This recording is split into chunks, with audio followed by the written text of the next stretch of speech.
What's good? Will Freeman, RevolutionaryLifestyleDesign.com, talking to you today about what you need to know about buying and selling gold. This is really important if you're a gold guy or if you're interested in gold and relates to my new course, How to Survive the Great Reset, RevolutionaryLifestyleDesign.com/courses. And the way that this ties in is because for a lot of guys, they're going to want gold, especially physical gold, as part of that reset game plan. They might want some Bitcoin as well. But, if that is part of your plan, or if you are at least interested in, um, having a plan for it, which you should be. I mean, this is being rolled out over the next decade. We're dealing with major AI disruption in everyone's business.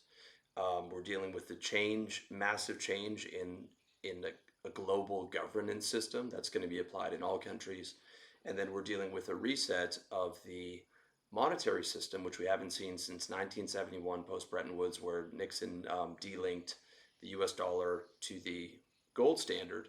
And this reset is coming with central bank digital currencies, the removal of cash. It's going to completely change the nature of money, where you're going to have to KYC log in to get your actual currency. It's going to be tracked and traced. It might be programmable. That's being thrown out there. There might be limitations on the amount you can own in your personal bank account. Although I think in your business bank account, you're going to be fine because there's still going to be rules available you can use to stay wealthy, because this is going to be implemented by the wealthy people. Again, that's all covered in the course, revolutionarylifestyledesign.com/great reset, as well as in my um, net worth course, and which you can find at the same link. And both of those are designed to get you through this decade with your survival intact financially, your freedoms, which are going to cost you more, right?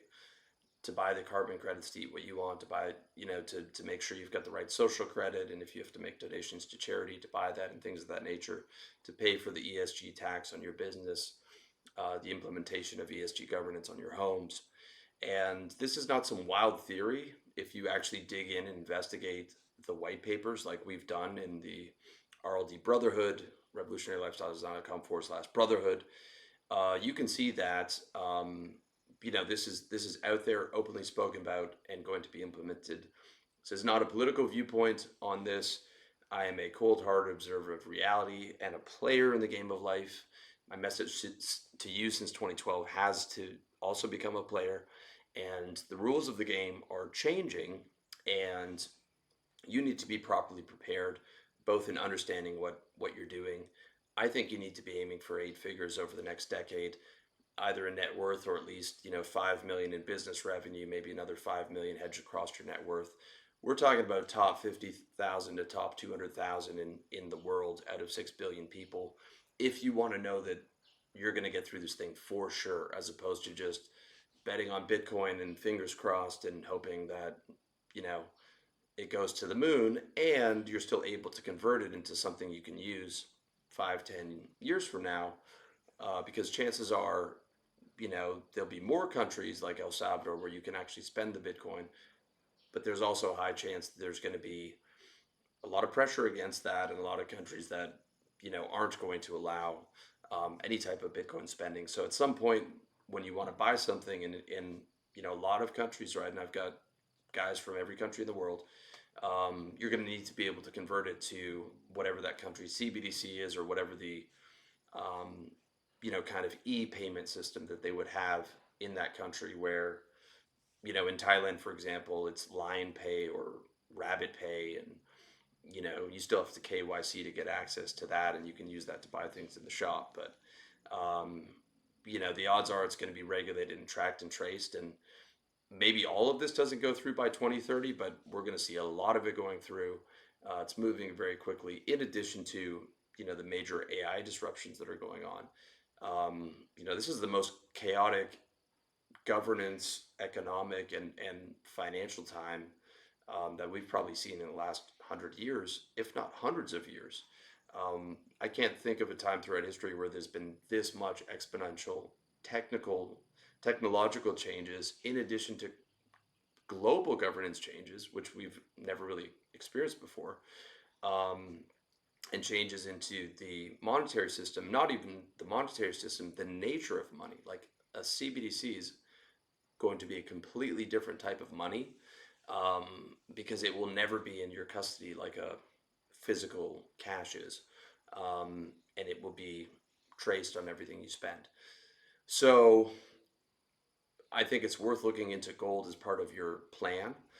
If you're already interested in gold, then you're on top of it, but you still need to know this stuff because this is some deep level research that I've done here that you might not have thought about. And if you're interested in gold, you also need to know this stuff.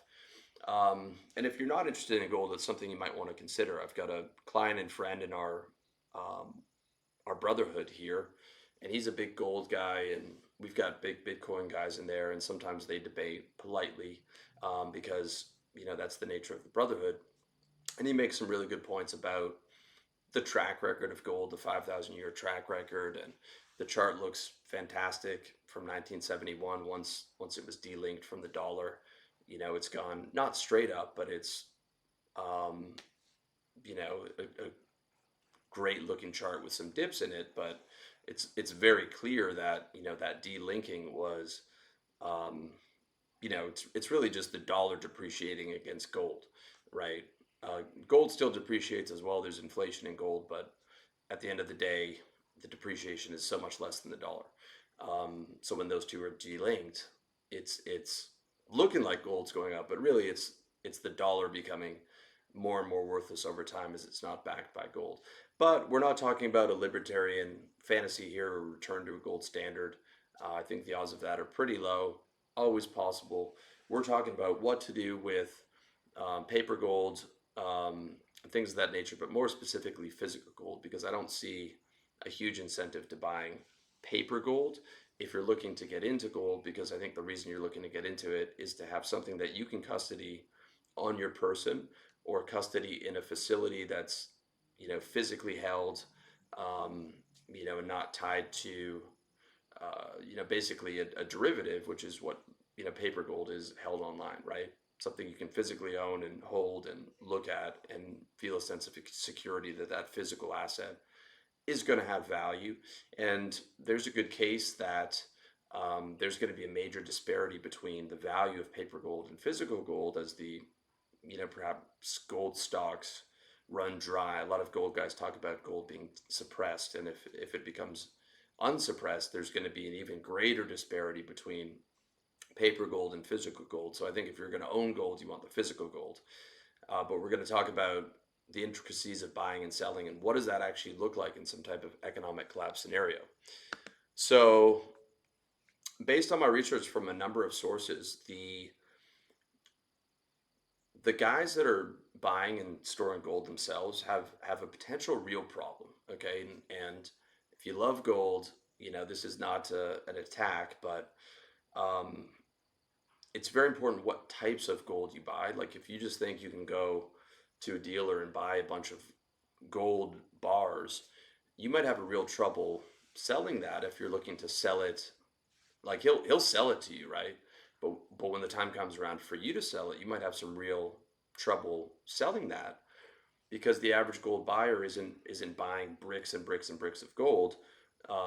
They're buying specific types of coins, and there's different types of coins that are valued higher than others. So gold is not just a set price. You have to think about what it's like to actually sell the thing, and they have forget the actual name of the coin. It's like a double-headed eagle or something. There's sort of these premium coins that you're supposed to buy if you want something with maximum resale value. Because keep in mind, this physical gold is not traded like equities are on an open market where it's the same instrument across the board and there's a ton of liquidity. You might only have, depending on how big your city is, 5 or 10 gold dealers, and that's really your source of liquidity unless you can arrange some type of private barter or private exchange. But you're taking a major risk if you're having to rely on barter, right?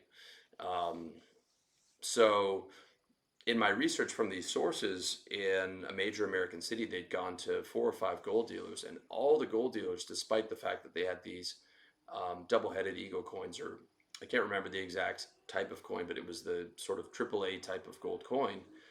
the dealers were offering them 20% below spot. 20%. So spot is the current price of gold on the what's supposed to be the open market. I think it's measured a lot by the by paper gold. Um, but they're on the physical gold, they were offering 20% below spot, even though physical gold in general, according to my gold sources and clients, is worth more than paper gold. Um, and there's also a massive disparity or massive differential between what country you're selling gold in. And some countries will um, give you a better rate than the spot on physical for it.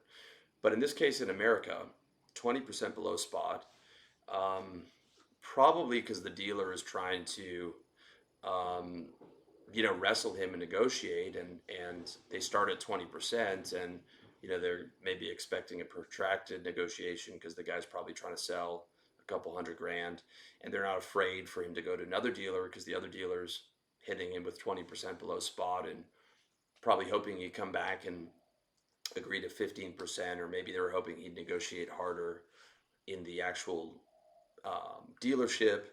And their tactic is not to drop the price unless the guy's you know at him for 15, 20 minutes, and then he'll drop it down to, all right, I'll take it all for 15% last offer, but the guy wasn't going in hard. Whatever the case may be, 20% below spot. So let's say you bought gold, you know 5 years ago, and gold accumulated 4% compared to the USD in that 5 year period. You're up 20%. You think you're good, you're going to go sell the gold. He's telling you 20% below spot. You just lost all the dividends you made on that investment, right? Monstrous and very important to know.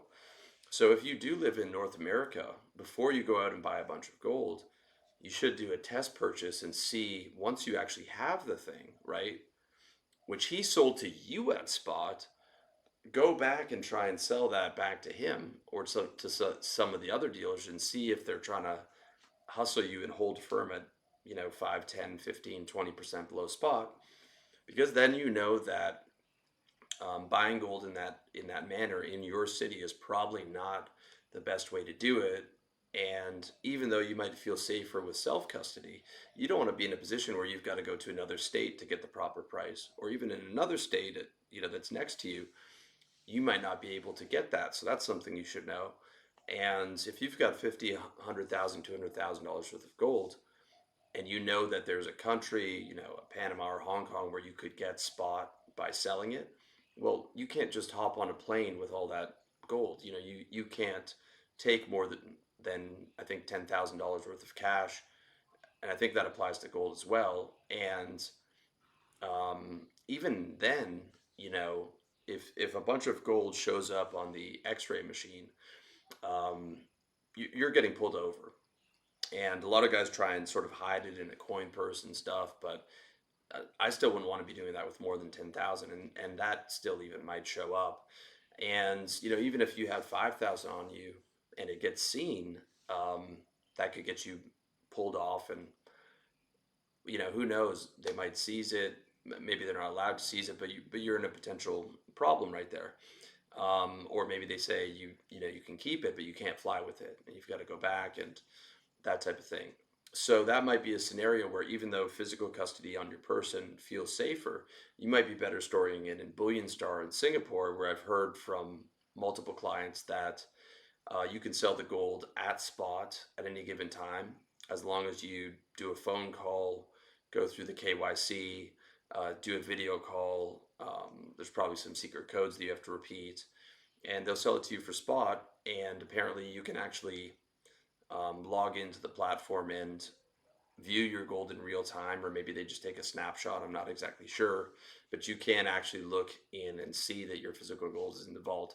Now you're taking them on their word. That could surely be manipulated at some point, but they have a pretty good reputation, and I know guys that use the service. Um, so you need to know, can you sell this thing for spot in your local area if you're planning on it? If not, you might want to store it in some type of facility in a safe country where you can make that call. You're probably able to do that in America as well.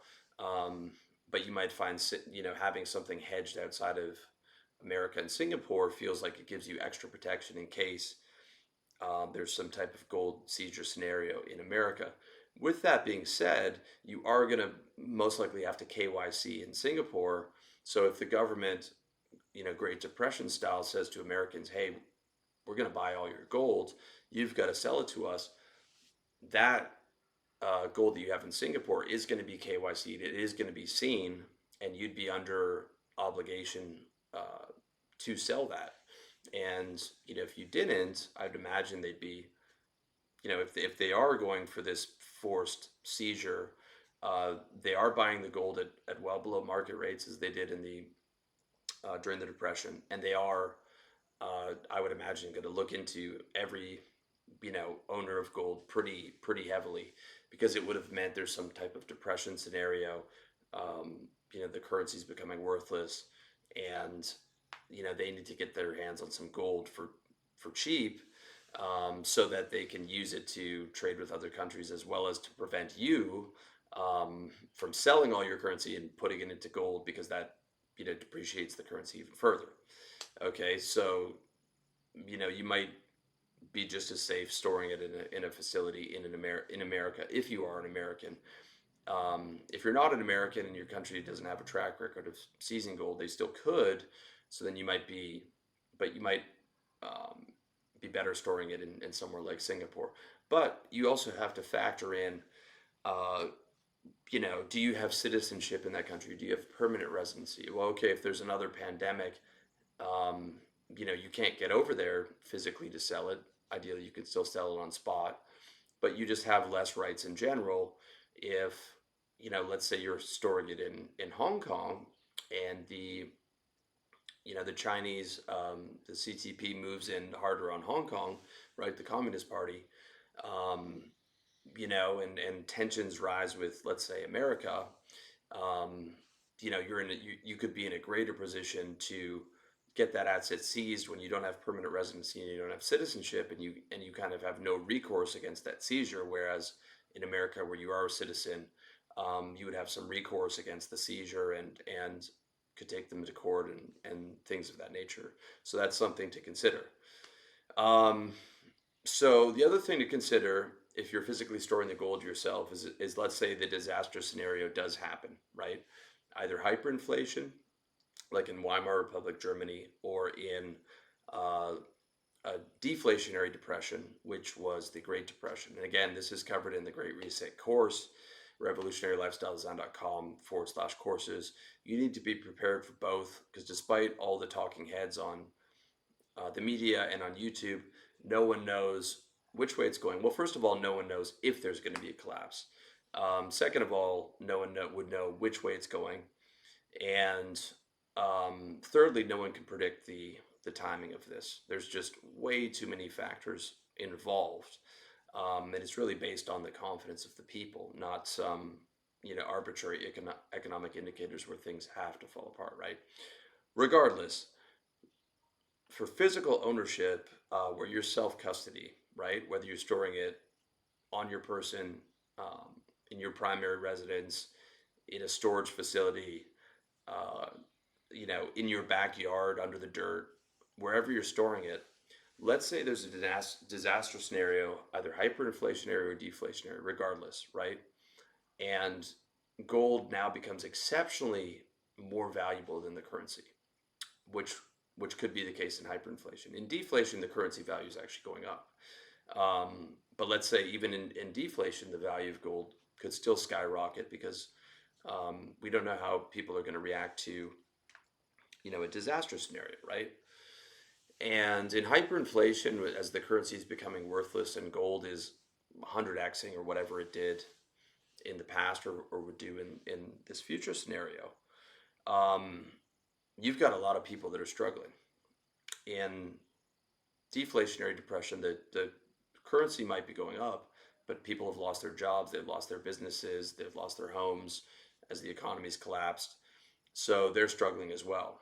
And let's say in either case, you know, gold did its moonshot. it was finally unsuppressed, as gold guys have been saying forever that it's being artificially suppressed and using paper to push down the actual price of real gold, which may or may not be true. Um, but they make a good argument for it.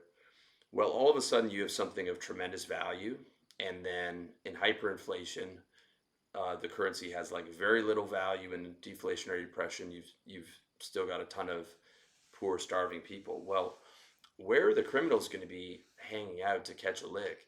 They're going to be sitting outside of that gold dealership watching for guys who had hoarded gold come in with, security and try and sell the thing. And maybe you're fine if you've got your $500,000 of gold in an armored truck and security and things of that nature. But you're gonna want to be on that journey, right? As opposed to just giving a few mercenary bodyguards that you hired or a few guys who work for an armored truck company $500,000 worth of gold in a depression environment, and just hoping that um, they're not going to run off with the money, right? Which you could see happen in those cases. Desperate times call for desperate measures. So you'd have to think about who's going to be guarding that, who you could trust to both protect you and not steal it. Should you be going on the run to make sure that it's handled properly, and maybe they think twice about actually stealing the gold because they would know that they would have to dispose of you to actually do it, and now that would create more attention. Um, or would you rather not go and take the risk, only risk your money and not your life? Um, but let's say you are able to go to the facility and you are able to sell that gold. Well, how do we know that the gold dealer isn't tipping off the criminals? And I don't mean the guy who owns the place. I mean the secretary or the low paid ops worker who can see the whole database is not tipping off criminals about who sold a bunch of gold and therefore has gold in their home. Even if that dealership has a tremendous amount of security, they don't have to go to the dealership to sell the gold. They just need a database of the customers who've sold a bunch of gold, knowing that they probably have more on their person or in some other area where you could be, potentially attacked and forced at gunpoint to be able to access that. And I've not known guys, but I've heard of friend who had friends of friends who had known people in Colombia where they went to this Bitcoin conference because they're a bunch of middle class guys LARPing and not understanding the street world and thinking they're safe in Colombia because there's digital nomads. And these dudes sent girls to match with them on Tinder, meet at their house, find out where they lived, and they came in and you know put a gun to their head and took all their crypto, right? Because they'd been tracking and tracing them at this conference, right? This is what criminals do in desperate times, or in countries where it's not a first world country and they don't have the same type of money and opportunities. Um, so this is a real risk, and this also happens in countries like the Mexico and the Philippines. From what I've heard, you don't want to store more than $100,000 in a Mexican or Filipino bank account, because the girl working in the bank might tip off some of her homies from the neighborhood, or they're working with a cartel or some of the local mafia, and they're not able to seize it directly from the bank, but they're going to come pay you a visit knowing that you're wealthy, where the average person in the Philippines might have $300 in the bank, right? So you're sitting there with 100,000, not thinking it's a big deal because you're used to storing that kind of money in America, and now you just made yourself a target. So you need to think that way in regards to the physical gold. Now, let's say the gold dealer doesn't tip off the person of your sale, right? And you're able to physically deliver that gold to the facility, um, with the armored truck company or the bodyguards or whatever without issue. Well, what are the criminals doing in that scenario? Especially a hyperinflation scenario where, cash is complete trash and gold has 100x in value or whatever it does. They're staking out those gold dealerships in an unmarked car, and they're writing down your license plate number, and they're going to follow you home, or maybe not on that day, but they're going to find out where you live. um, they're going to track you down and potentially find you in the same way and get you to reveal the rest of your gold storage. And it won't matter, how well you've hidden it when you're getting tuned up by these guys over the course of a couple days. You're going to be telling them everything. Not to mention, um, you know, that's probably not going to end well regardless, right? Like, even after you've given up the information, that might end very badly. So forget about just losing the gold. It's even more about you've put a target on your head, just by the mere fact that you went and had to sell it, as opposed to had you been holding that in a facility in Singapore and sold it at spot. Yes, they might have reneged on that promise, right? But the odds of a criminal coming after you and being able to see your um, the records of that facility in Singapore with you in North America, or another country in Southeast Asia, is much lower.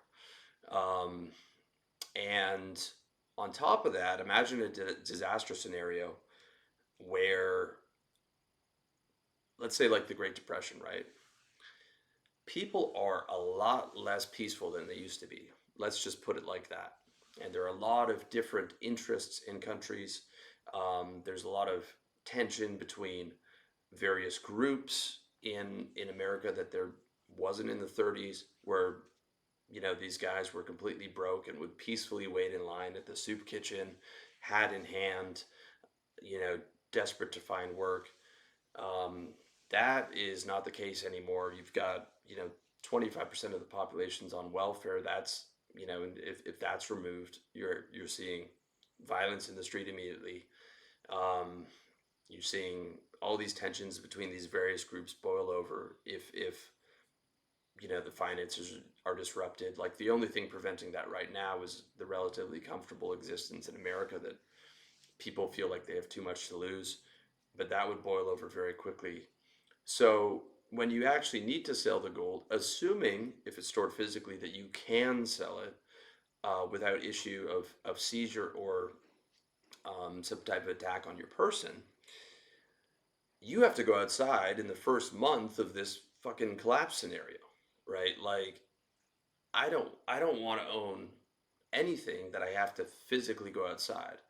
Okay, you'd want to have, and listen, I'm not trying to sound like a prepper, but I do think it's wherever you base up, it will be good to, have 6 months of protein powder and rice and greens powder and stuff like that, just stored in your storage room, in addition to your supplies, which I recommend buying, years in advance, just to handle it in the system, right?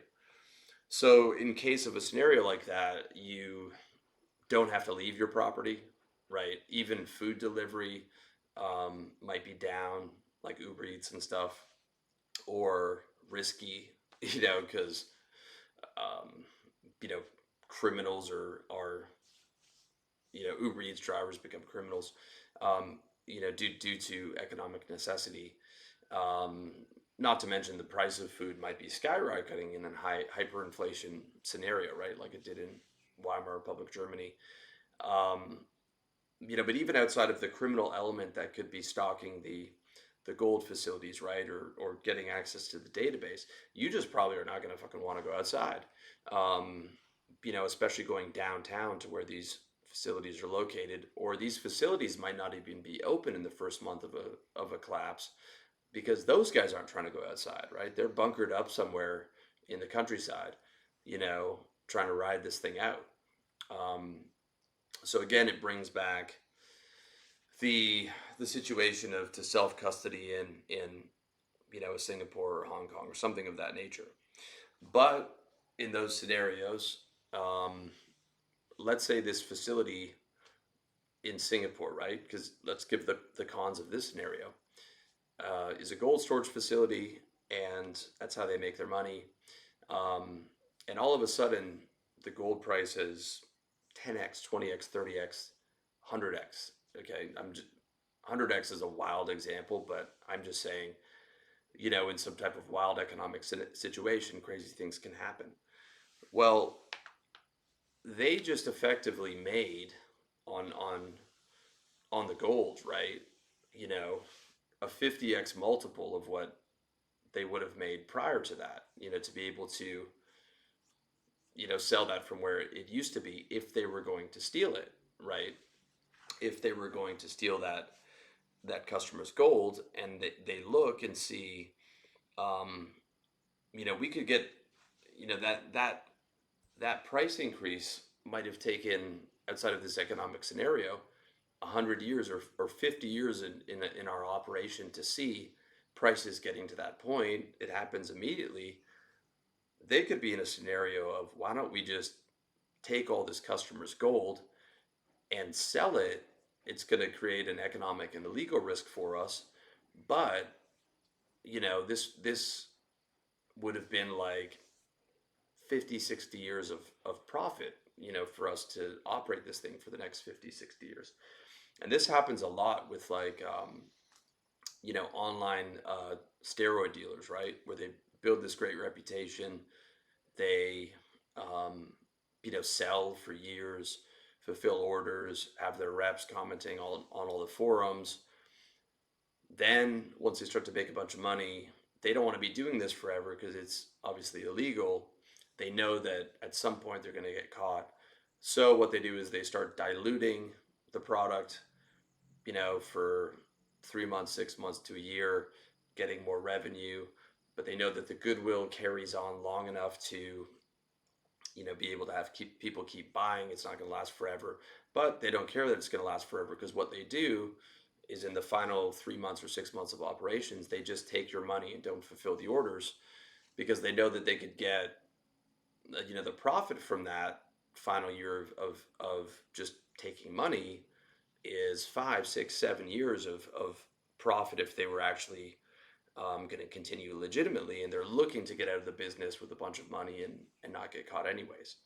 Um, so you could see a gold dealer sort of move into that scenario where they look at the situation and being like, we could take our money and run and get what would have cost us 30, 40 years of operating this thing. And, you know, maybe they, to the local Singaporean citizens or whatever, um, they treat them fairly.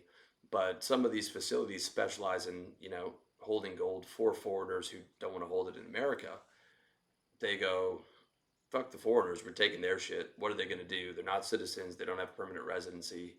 Um, that type of thing, which I could see happen in, especially like a Hong Kong scenario where, if the Chinese Communist Party has moved in, um, or if you're holding this gold in any type of, um, country where an authoritarian regime has come into play, in response to this depression, and they've gone, like, hey, we're taking the foreigners' assets.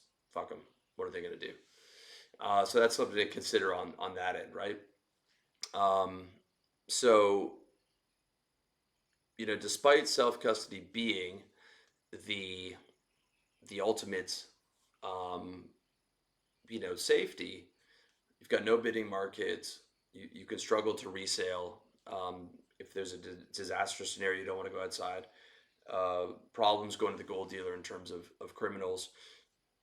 But then you've also got problems with the storage facility, and if they just outright steal it, if they go out of business, what's your, how are you going to make sure you get gold? Um, you don't want to be sitting there worrying if you're going to be able to get it. Are they going to make you hop on a flight to come get it after they've gone out of business because the KYC selling at spot thing doesn't exist anymore, and now you've got to take it out in physical gold and go store it at another gold facility in Singapore. I've seen this happen with guys who had a bunch of money in HSBC Hong Kong.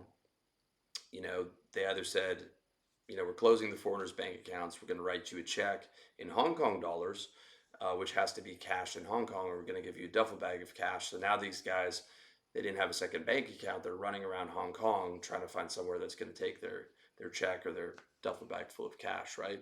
You also don't want to be in that type of scenario if they go out of business. So there's a lot of factors involved. The other factor to consider is that, gold is also inflationary. They're constantly finding more. We actually don't know how much gold there is under the earth.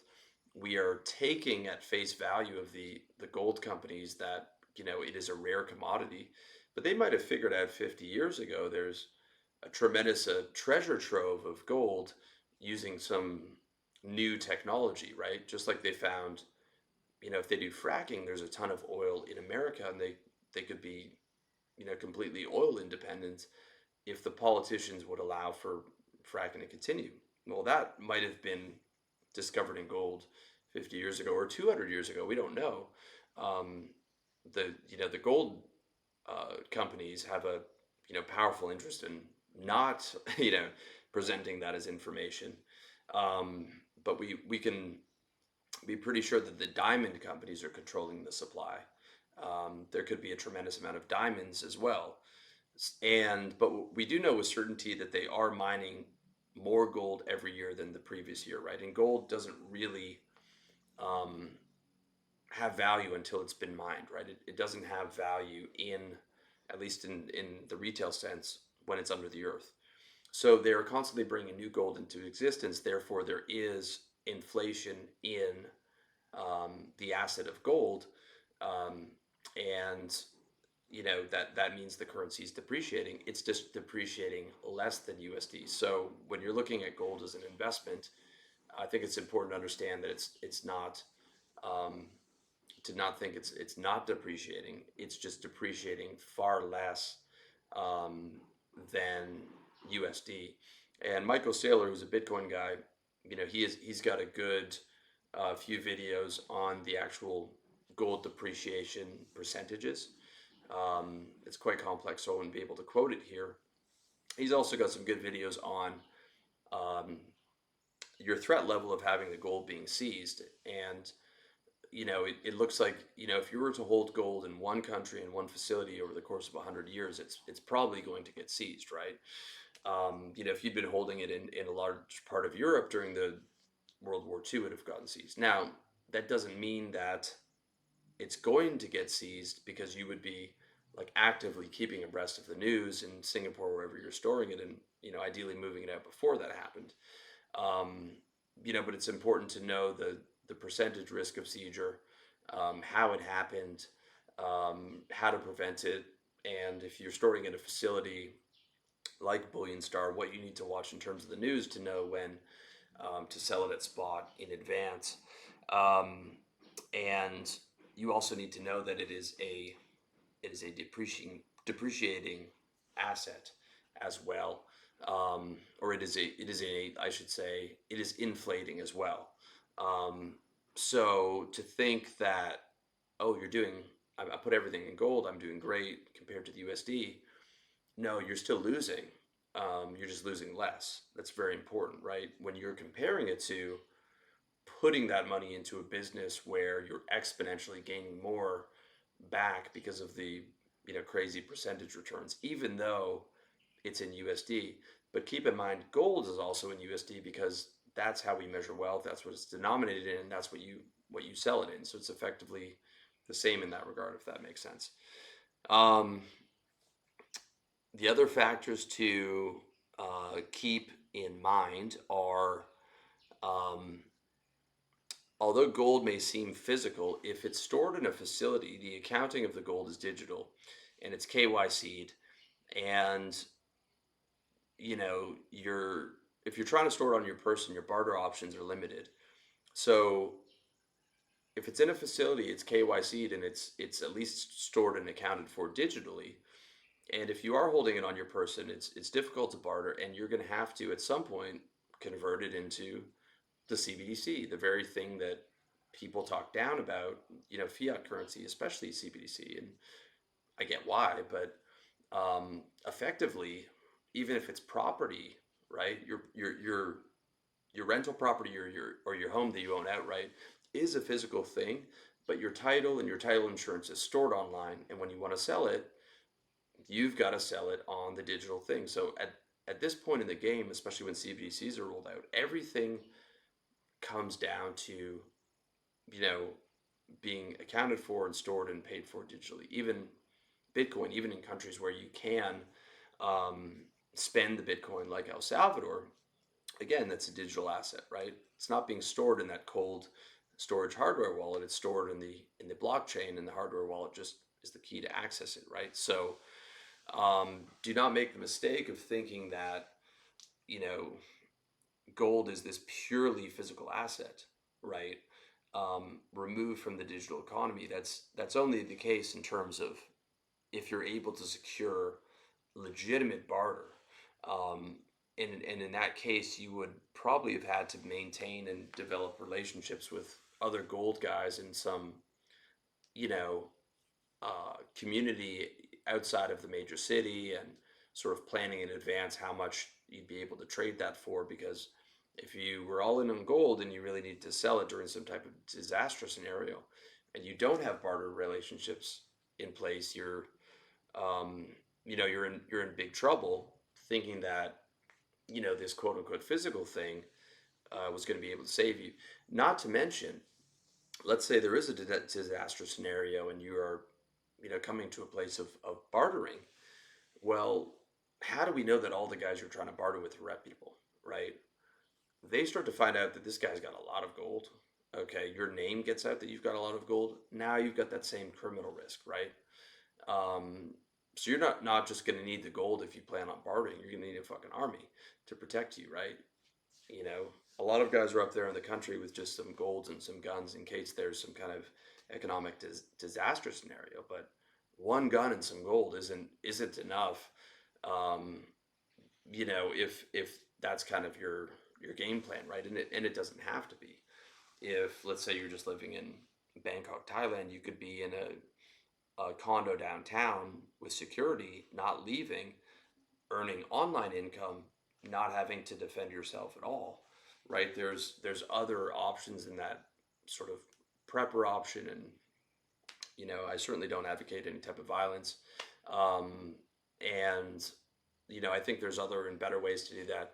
Nor would I want to live out in the country and farm and have to barter for gold. Like I'm just not doing that.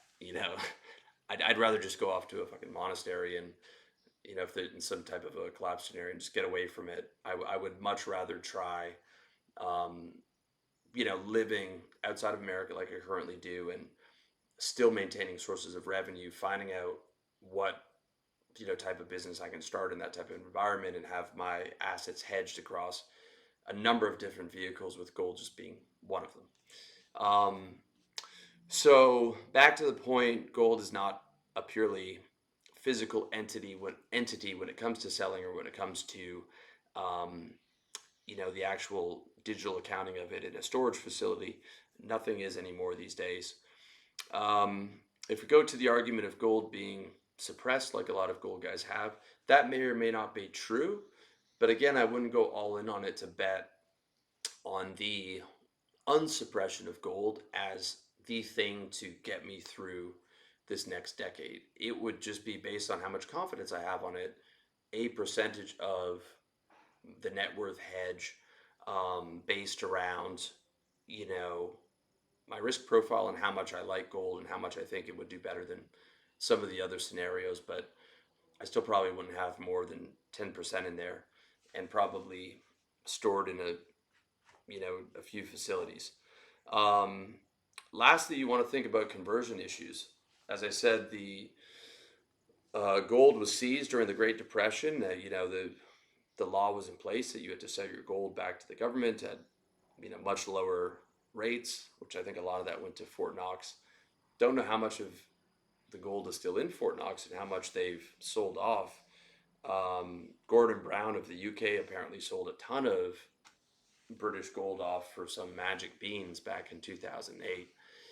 And for countries that have done that, if gold does become um, a repegged to the to some type of international currency, or let's say the BRICS currency takes off, and the US dollar's collapsing, and that becomes the global standard, or maybe not the global standard, but it's a third of the world is using it. Those guys now are talking about a potential peg to gold, and I think I've seen whispers of Bitcoin, but they're talking about a hard money peg to a commodity like gold. Um, And a lot of countries are using that to trade, and those countries had depleted their gold reserves. They're fucked, and they're going to need to get some gold somehow. And the first place they're going to look is, you know, taking it from the citizens at the point of a gun. I mean, I don't think they'd be that aggressive about it. They'd just put the law in place, and most citizens would comply. And if you're not complying, you're now in violation of a law. And this thing that was supposed to get you financial security now comes with a lot of financial insecurity, and it's turned you into a criminal to be able to um, have to sell it on the black market, right? So there's legal conversion issues that might take place in some kind of disaster scenario. um, and the final point, I guess, is um, just any type of transport issue, right? Where, let's say you're storing it in North America and you're self custodying it. Well, you start to see some kind of collapse scenario. And by the way, I do think you should already be out of North America. Just for the tax reduction, quality of life, income arbitrage, geo arbitrage, and if you're a single guy, arbitraging your dating market value. I left Canada in 2014. It was probably the best decision I made of that decade. Truly, and my friends, all the expat entrepreneurs in the RLD Brotherhood, revolutionarylifestylesdesign.com/brotherhood, feel the same way.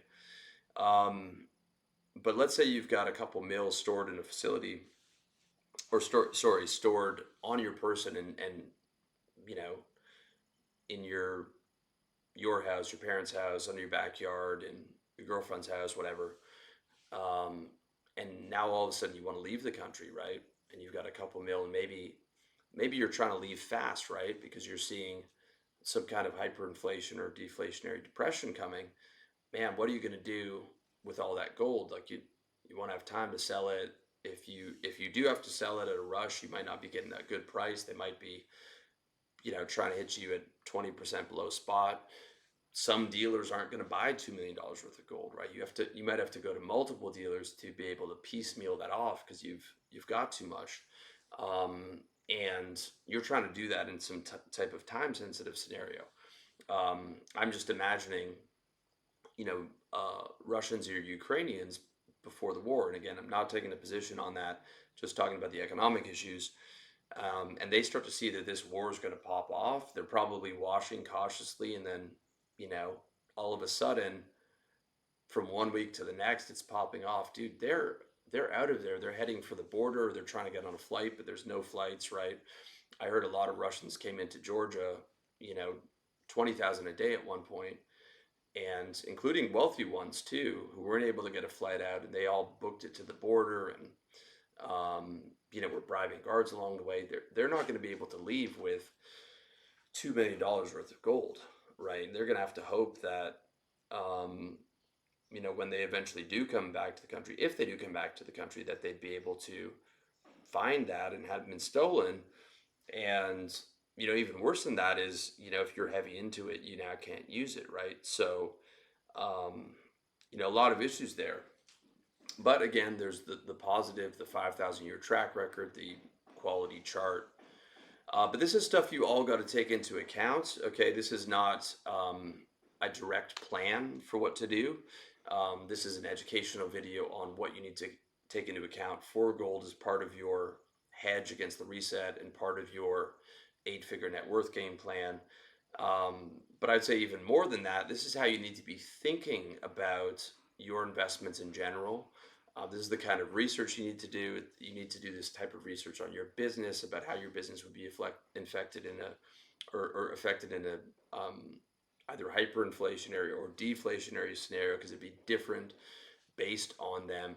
And this is the exact type of stuff I go over into this hyper depth in my Great Reset course, How to Survive the Great Reset, as well as my 8-figure net worth game plan course, both of which you could find available at revolutionarylifestyledesign.com/courses. Highly recommend you pick up both courses. I think it'll be the best investments you make this decade. as well as would love to see you in the Brotherhood, revolutionarylifestyledesign.com/brotherhood. If you want to be around other guys who think the same way I do, 6, 7, 8 figure entrepreneurs, in addition to you need a marketer, you need really anything. We've got either a guy that can do it or a connection to it. You want to know where to store your gold, like finding out about places like Bullion Star, how to store your crypto on a hardware wallet. We've got guys that know everything. It was one of the best ideas I had this decade was putting that together. It's been so useful for me. I mean, like, of course I like selling it and making money, but 99% of the value at this point is the actual network that, I can now access and get information from. And I think you'd find it the same way. Other than that, man, appreciate you watching this long ass video as I tend to do, but I just want to make sure I nailed it and covered everything in depth. Love you. Appreciate you watching my stuff. And, make sure to subscribe if you haven't, do so. And other than that, I'll catch you in the next video. God bless you.